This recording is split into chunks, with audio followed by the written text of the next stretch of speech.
Hey, Rocky, thanks for joining us and taking the time this morning. Joined now by Michigan State quarterback Rocky Lombardi.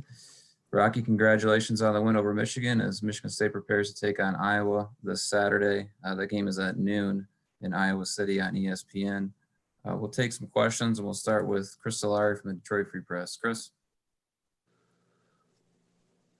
Rocky, I guess the 24-hour rule now is passed. But how was that 24-hour window that you guys went through and kind of walk through what practice was like a day after that, knowing you guys have Tuesday off? Yeah, it was good, man. It was good to get everybody together, get a little celebration in the locker room. And, that they talk about, when we're here, that 50-minute bus ride on the way home is the best 50 minutes of the season, if we get that win. So it was good. It was emotional. I'm glad that we got Paul back home and East Lansing. But practice tomorrow, obviously, it's going to be a little bit – or practice yesterday was obviously a little lighter. Guys are a little beat up from the game. We got to give everybody a little rest time. So it'll be a little different this week with the NCAA giving Tuesday off. But, at the end of the day, we just got to make the best of what we can. Did that help maybe kind of turn that page from an emotional win like that, going right back to work? Yeah, I think so. Definitely. I mean, for me, as soon as the game was over, you celebrated that night, and once you wake up Sunday morning, it's Iowa week, or whoever it is. So for us, it's Iowa week, obviously, but it's that next game. So, for me, turning the page is easy, but I'm sure for some of those guys, getting in on Sunday would definitely help make it a little bit more of a reality. Last follow, how do you vote? I mean, what's tomorrow like for you? Say that again. Sorry. The process of voting tomorrow. I mean, that's obviously something that's been emphasized quite a bit. Yeah. So I've already voted. I'm registered in Iowa. So I did that a while ago. And I know a lot of our other guys have already voted, especially most of our guys that are out of state have done that. But it'll be a good opportunity for a lot of our guys that are in state to get out and vote. I remember when I was 18 in the last election, I voted in person, and that was really cool. Especially when you do it in person, you really feel like you're part of the gig. You're helping out and you're fulfilling your civic duty. So it'll be cool for our guys, especially a lot of us are first time voters. Next question is from Rico Cooney with Spartan Magazine. Hey, Rocky, how you doing? Doing great. How about you? Good, thank you. Hey, we all have been able to see the contributions that Connor Hayward has had on the field, but I think one of the things we've all heard since he came back was about his growth in leadership and how he's become a real leader in the room. Can you just speak to what you've seen in that area from him? Yeah, for sure. First of all, our offense is kind of young. We got a lot of young guys, maybe not the offensive line. They're getting older, but we got a lot of young skill guys. So for Connor to come back, he's one of the older skill guys. He's done a great job leading guys, especially in his own room. Got a lot of young, talented tailbacks. So for him to come back and be able to help out and teach football for them, especially coming in as a freshman, you don't know as much football as you think, especially at the running back position. There's so much stuff that goes into, being a running back, finding the holes, what you read in high school. You just go out there, run the ball, and try to break as many tackles as you can. But I think he's done a great job with the young tailbacks and the young skill guys. And, anybody who needs to be motivated, he does a good job stepping up. Okay, thank you. Next question is from Matt Wenzel with MLive. Hey, Rocky. Last week was kind of interesting, given that your family, you grew up around the area, and now you're going to kind of a real homecoming of sorts. How much does that change the outlook for the game? Given that, I mean, I know it'll just try to be one game, but I'm sure you're going to have some family there, and it's close to home. Yeah, definitely. It'll be really good. My mom doesn't get to come to a lot of games because I got 4 other siblings that are all busy, all involved in sports. My sisters are in state volleyball this week. And they've been in state volleyball for every year that I've been in college. So she's been very busy. So it'll be nice to have her, come to the game, and my sisters get to come see me play. Well, it doesn't really happen that often. So it'll be emotional for me. And yeah, I mean, this is a real homecoming for me. I've had this game circled since I committed here junior year of high school. So, but like you said, it's just another game. I got to prepare like I do every other game, just go out and play the best I can. For all the talk after last season ended about the quarterback competition all the way into camp and ahead of the season opener, you throw for more than 300 yards each of the last 2 games. It doesn't seem you took in every snap. How much do you think you've earned the role through your play and shown progress these last couple of weeks from where you were at last year or 2 years ago? Yeah, I definitely feel like I've improved so much in the last 2 years. I talked a little bit about it at the post game after Michigan, but watching myself play as a freshman, sometimes you just sit there and you cringe at some of the plays. You're like, man, I could have done this so much better. I could have done that so much better. And I'm still improving, from game 1 to game 2, there's some things that I did better. And from game 2 to game 3, there'll be some things that I'm going to do better. So I'm just going to, continue to improve, continue to show my worth for this team, for this football team, and continue to lead. Thanks, Rocky.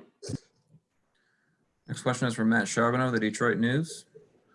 Rocky, you just talk a little bit about, how you've progressed as a quarterback these last couple of years. Have you learned anything about yourself in this stretch too? Not so much, can you read defenses or make the right throws, but just about yourself and resolve and kind of sticking with it. Have you learned anything about yourself in that stretch? Yeah, definitely. I feel like, just being in college and getting older, you learn about yourself. But, me especially, I feel like I've grown a lot as a human being, and I've taken a lot of consideration into mental health and what to think about, how to get over a loss or how to get over something that you thought you could have done better at. And I know Coach Tuck does a good job of getting guys in like that to help us. Trevor Moad's been helping us, and he's awesome. So it's just a lot, how can you get your mind right? Because, this game is, 90% mental or, whatever the saying is, but for me, it's almost 100% mental at my position. So how can I get my mind right? How can I think about the right things? How can I simplify the game down to be able to execute? Is having that ability, especially to be able to bring others along with you, is that as important right now with a coaching change and a strange off season? Is that almost as important as some of the physical stuff and kind of getting us to go on the right track? Yeah, 100%. I mean, this is just my opinion, but I feel like attitude alone is so much of life in general, but football also.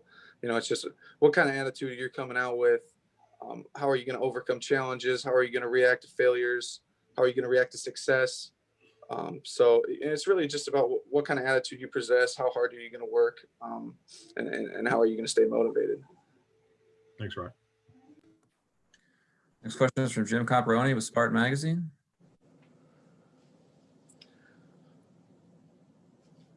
Sorry about that. Hey, thanks, Rocky. Congratulations. You talked about things that you guys improved on from week 1 to week 2. It seemed like pass protection, specifically some of the help you got from the running back and tight end positions.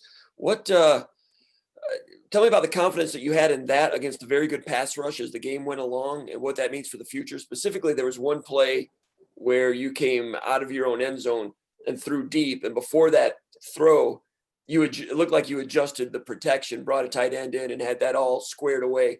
How much cooperation was there? And it seems amazing that can improve that much in 1 week. How can that happen? And what did that do for you? Yeah, definitely. And I think in fairness to the O-line, I think the protection the first week was all right. We had a few miscommunications that really resulted in some unfortunate plays for us. But those guys have been working so hard for so long, and they communicate well with each other now. And the play that you're specifically talking about, we just had a slide protection, and I recognized the blitz coming from the right side, and I flipped the protection so that the O-line would slide to it rather than the back and the tight end having to pick it up. So that was good. And really all it comes down to is communication. It doesn't matter what protection we call, as long as all 5 of us or all 6 of us know what we're doing and know who to block, we should be all right. So it just comes down to communicating and getting comfortable with each other. And I think that they're doing a better job, and they're continuing to improve on that. And, if we can protect, we're going to be pretty good. I think we're going to be hard to beat. Thank you. Thank you. Next question is from Lindsey Huddleston. Hey, Rocky. Again, congratulations. Going back quickly to Saturday, so many people were surprised at the win. And I'm just curious to know, were you and the team as surprised as everyone else? And if you weren't surprised, why not? Yeah, no, I mean, we went in there expecting to win the game. Obviously, you go in there not expecting to win the game, you got no chance, first of all. So obviously we thought we had a good chance. And, you know, really, if you go back and look at the tape from week 1, I know people gave us a lot of crap for how we played, but I really offensively, I felt very good about the way we played. If you take away those turnovers, and you know we showed it on Saturday. We had no turnovers, and you know we end up winning the game. But it just comes down to can you hold on to the football? Can you execute? I thought we showed really good stuff in both games, so I don't really see any reason why we would go into a game thinking we can't win. Okay. All right. Thank you. Thank you. Next question is from Nick Mantis with WLNS. Hey, Rocky, how you doing today? Great. How are you? Not too bad. After the game, Antoine Simmons was talking about how the entire week you were telling the entire defense that you guys were going to put up numbers. So be ready. Be ready all week. That was the message. Now you guys, you know, showed that you were able to do that. What type of message are you going to send to people, you know, to the guys in this, you know, the defense or even your offense this week? Yeah, I mean, it's just kind of the same message. And most of that last week was just about, you know, in the past couple of years, we've had trouble with offensive production, and that's hard on the defense. You know, you hold if you're on the defensive side of the ball, you hold a team to less than 20 points and you don't win the game, that's very frustrating.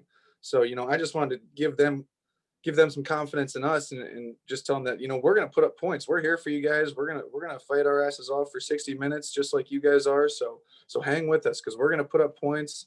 We're going to work together and we're going to get this thing done. Thank you. Thank you. Next question is from Stephen Brooks with 24/7 Sports. Hey, Rocky. Going right off of that, you know, you mentioned that the last couple of years, offensive production has been a weakness, I guess. You know, been a little lower. You know, respectfully, however you want to say it. You guys on offense were out there. You had the 90+ yard drive to go up 2 scores, and then at the very end of the game, they put the ball in your hands to get the sneak to wind it out. For an offense, a Michigan State offense, to be on the field to clinch a win like that, it's probably been a while. What did that mean for you guys or other folks that have been around this program for a bit to have that confidence that an offense can go out and slam the door on somebody? Yeah, it meant a lot. And, you know, it's credit to our guys. I'm so proud of how they fought. And again, this goes back to attitude. You know, the offensive line, the wide receivers, the tight ends, we were all working together and we were fighting for 60 minutes. You know, nobody gave in. Nobody didn't think that we could do it. Everybody had confidence in our abilities. And you know, I got a lot of help around me to make some of those plays. And having that QB sneak at the end, putting the ball in my hands, it felt good to kind of seal the deal there. And I also want to give a special shout out to Bryce Behringer, who is our punter. And, you know, that guy makes a huge impact on the game.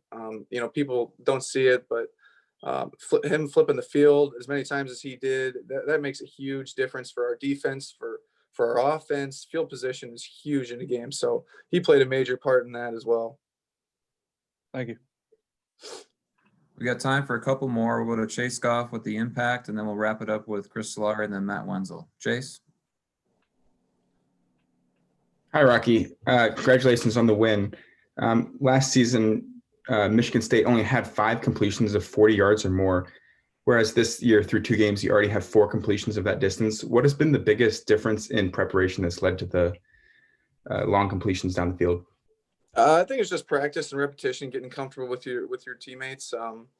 You know, we've had trouble either placing deep balls or adjusting to deep balls or anything like that. And I think we still have room to improve in that area. But, you know, at the end of the day, it just comes down to 2 guys being on the same page. You know, here's where I'm going to put it. Here's where you got to be, you know, get there. So, and that happened on Saturday, and it's going to continue to happen throughout the season. So, you know, those plays are really important. Those explosive plays are important for winning games. They're important for putting up points. There's big statistics to back that up. So we got to continue to do that. Thank you. Last 2 questions. We'll go to Chris Solari, the Detroit Free Press. Just a quick follow on that last one. Having the ability to throw the ball in 2 different ways, like you did against Rutgers versus going deep this week, how critical is that as a quarterback to have multiple options within the passing game? Yeah, I mean, it is really important, and that's a lot of credit to Coach Johnson, who set up the game plan for both weeks. And, you know, he really does a good job of understanding where to attack the defense, you know, where we feel their weaknesses are and where we feel that we might have a mismatch. So it's credit to him, you know, being able to see that, you know, we can take some deep shots this week. Last week, we had a lot of underneath crossers where highly efficient in the pass game. So week to week, it's going to vary, but we got a lot of weapons and we can use them a lot of different ways. And tell us a little bit about what you've seen. I know it's early in the prep, but what do you see from Iowa's defense? Iowa's defense, they've been the same for 15 years. You're going to get a tough defense. You're going to get a defense who knows where they're going to be, knows their assignment, and they're not going to make mistakes. They're going to be solid all around. They got a lot of good players. I know their record doesn't show it, but they have a talented team, and they're always ready to go. They're always going to be tough to beat, especially at home. Last question will go to Matt Wenzel with M Live.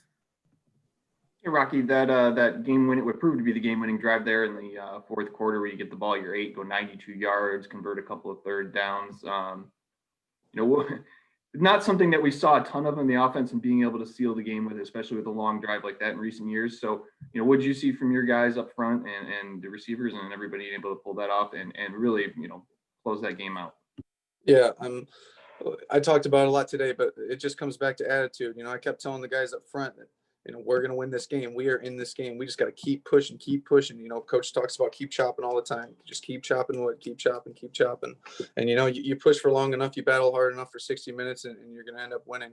And I thought that, we competed so hard out there that there wasn't another outcome that was possible. So it's credit to those guys up front, credit to the guys on the outside for winning. That's what it comes down to. Can you compete your ass off for 60 minutes? And we did that. And obviously losing Darryl Stewart and Cody from last year, you had some talent coming back, but some of the young guys, obviously we saw Ricky, what he did on Saturday. But I think there was a point on Saturday where you had Terry Lockett, Montori Foster, and Cade McDonald as the 3 receivers on the field. I don't know that anybody would have seen that coming. What have you seen from the young guys that have given you, filled out the depth and stepped up for you? Yeah, we got a lot of talent from the younger guys.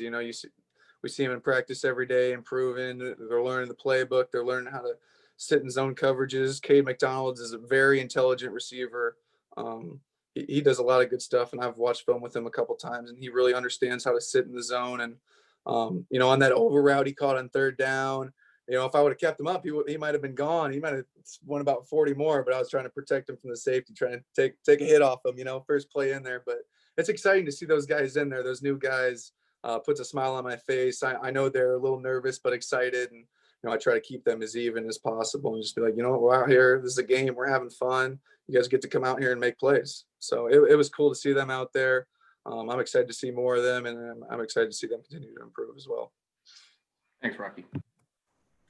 All right. Rocky. Thanks for joining us today. We really appreciate it. Congratulations once again. We'll see you Saturday in Iowa City. Thank you. Thanks, Rocky. Thank you. See you.